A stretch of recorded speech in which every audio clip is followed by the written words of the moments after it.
Hello everyone, and welcome back to Hecht Creative. Today we're up and at 'em with Radioactive Man from The Simpsons and Jakks Pacific. Before we begin, leave a like, hit subscribe, and comment below your favorite figure in this review. It really helps out the channel. Now let's get to it. Here is the box for the Simpsons Radioactive Man figure, looking awesome. Over here on the top we have Radioactive Man's name, as well as on the bottom we have a bunch of legalese, as well as a barcode if you need it. On one side we have good old RM over here. On the other we have Radioactive Man in comic booky animated style. And on the back we have Radioactive Man with a stand, as well as a light up feature, more legalese and stuff, and the Simpsons logo looking great. Up and at 'em. Now let's take a look at Radioactive Man. Radioactive Man's head looks really small to me. I'm not sure why. Yeah, it's kind of weird to see a head this small on a Jakks figure. It's off-putting in a way. The face looks nice. The eyes are actually really centered on this one. I'm very happy about that. The teeth look pretty good also, and the duck bill upper lip is there to stay. It looks pretty nice. He has ear protectors on either side, kind of like bolts like Frankenstein, as well as an atomic symbol for radiation on the top of his forehead. And the paint isn't that great on this. It's missing a little bit on this side over here, which is kind of a bummer. And he has half a lightning bolt or a quarter of a lightning bolt on the top of his head sticking out, but it's pretty nice, and he makes a great silhouette. Matt Groening always said you could tell by a character by its silhouette, and yeah, this works. The body looks really cool over here. Honestly, I do like the bulk of the figure. I just wish it was a little bit taller and beefier. The arms do provide that, though. We have some muscle texture up here with a kind of like divot in here, as well as a power meter and a gauntlet and a fist for punching bad guys. 3 fingers, too. And on the other side, we have pretty much the same, except for this watch on here. Is it movable? I can't really tell. I don't think it is, honestly. It's painted on here. Maybe, I'm not sure, but it does look really nice with another lightning bolt on there. And for the articulation of Radioactive Man's body, you can't really go left and right or anything, sadly. You can go up this far and down with the arm, and then kind of all the way around a little bit. It's designed for that, with a swivel at the bicep over here, and a 90-degree joint kind of over here, with a swivel over here, then up and down, and then the same on the other side, but mirrored pretty much. I don't think the watch messes anything up. Yeah, we're fine on that front.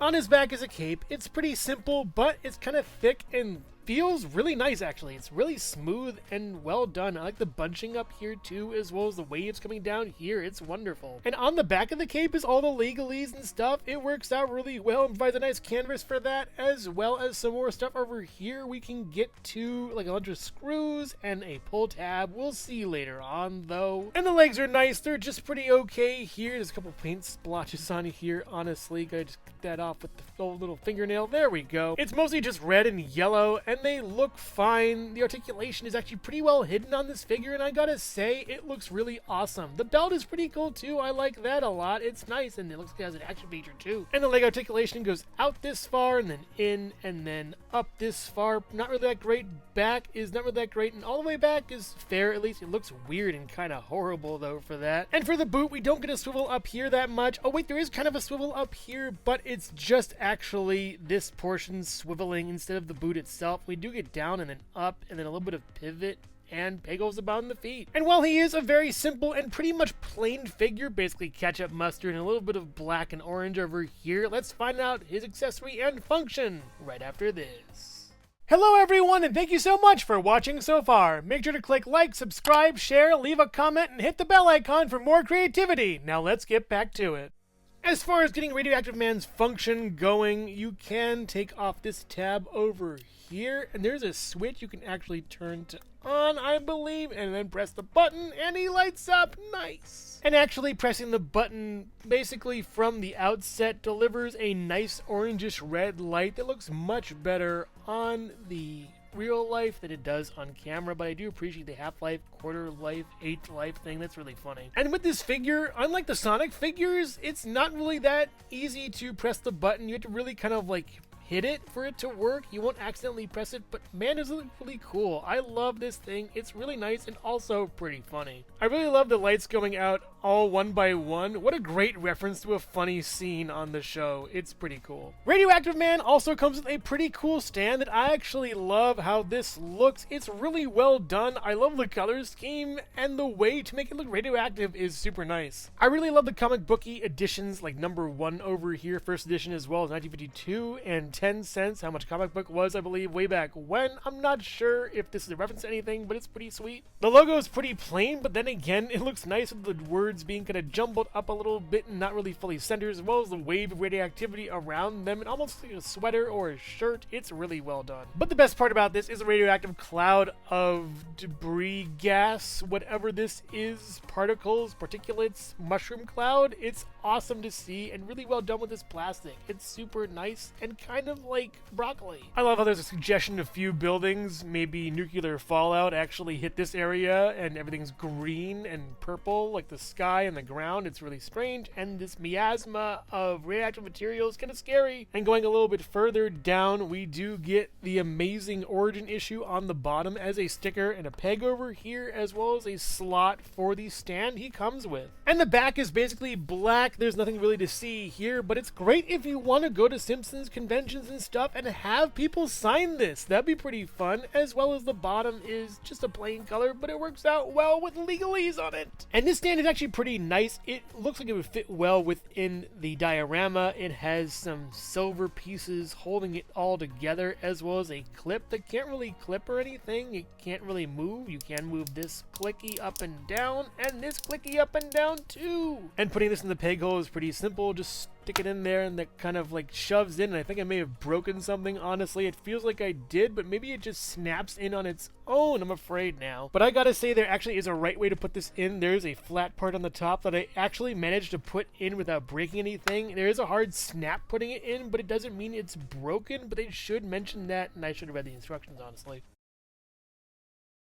And putting Radioactive Man on the stand is pretty simple. You just place his waist into here and clip it on, and it looks pretty cool with the cape kind of billowing out. You have to twist him around a little bit, but yeah, he looks solid here. And even if his feet don't really want to move that well, you can get some pretty decent flying poses out of this. It looks very nice. I gotta say, they did a great job with this kind of character. Superheroes are really fun to make into figures. Whoosh! And if you don't want to use the stand, you can just stick him on there with the peg, and he actually gets some really decent range with that ankle rocker. This is a really cool figure, honestly. I didn't think I like him this much, but Radioactive Man is pretty cool. But what I do hope we get eventually soon is a Fallout Boy character to place on this peg while we can have Radioactive Man fly. It would be a great diorama set for both of them. But in lieu of Fallout Boy, Bartman fits just fine. But yeah, I hope we fill out the surrounding cast of Simpsons pretty soon. Radioactive Man's comic book stand is about 6 inches tall or so, and the base is about 4 inches long or tall at least, and at the diagonal, why not? It's about 6¼ inches long, and the stand is about 5 inches tall or so. And Radioactive Man himself stands at about